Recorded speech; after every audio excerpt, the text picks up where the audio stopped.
shutting down your Z-band. See, he's a monster!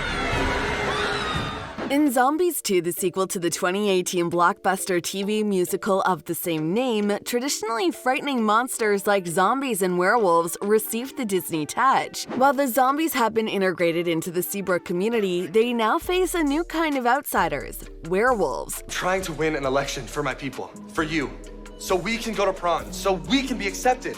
Both Milo Manheim and Meg Donnelly reprised their roles as Zed and Addison in the Disney Channel sequel. Julia Valente, the makeup department head, and Trysha Bakker, the costume department's head, were entrusted with creating characters that combine kid-friendly Disney aesthetics with terrifying creature looks. It took the team 6 weeks of preparation to find appropriate balance. The department leaders debated the quantity of fur, facial makeup, and even nail length to see how far they could go before the animals became too frightening for the audience. The musical was finally released on the 14th of February 2018, and it had a fairly good rating and reception worldwide. However, there are a few things that have come to find that we call little bits of secrets about the Zombie 2 movie that a lot of people might not have noticed. Don't worry, we've got you covered. Bad laws are meant to be broken. And monsters don't follow the rules. Zombies are a part of Seabrook, Bucky, and we deserve to be here. Before we go on, don't forget to like this video, share the link with others, and subscribe to our YouTube channel and hit that notification bell so you can get notified of any new awesome videos we upload. So, here are the big secrets about Disney Zombies 2 that you probably didn't know. But not too welcome. Are you okay?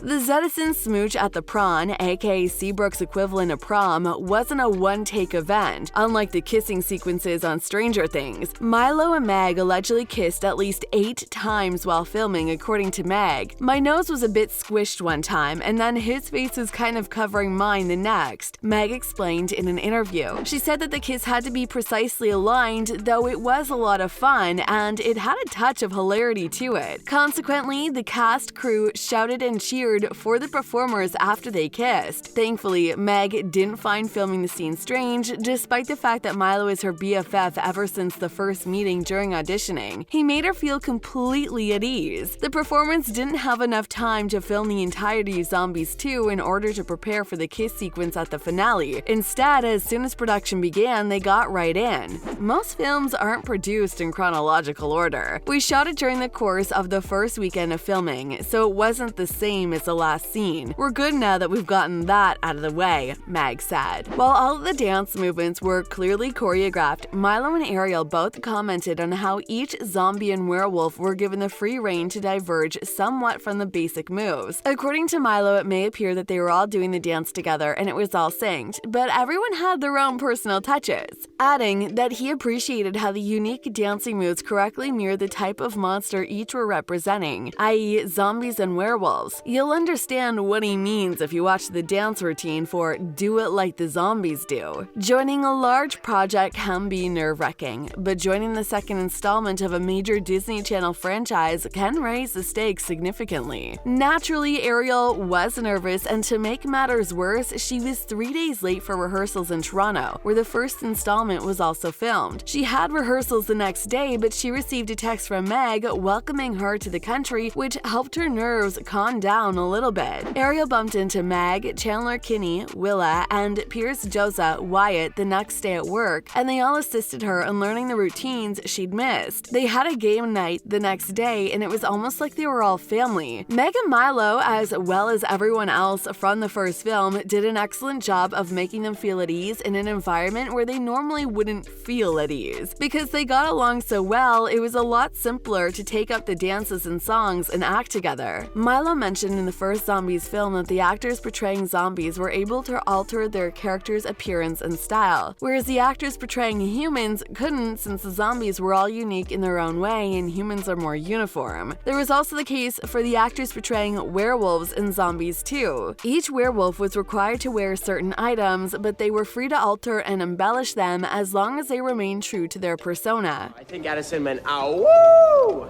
Awoo!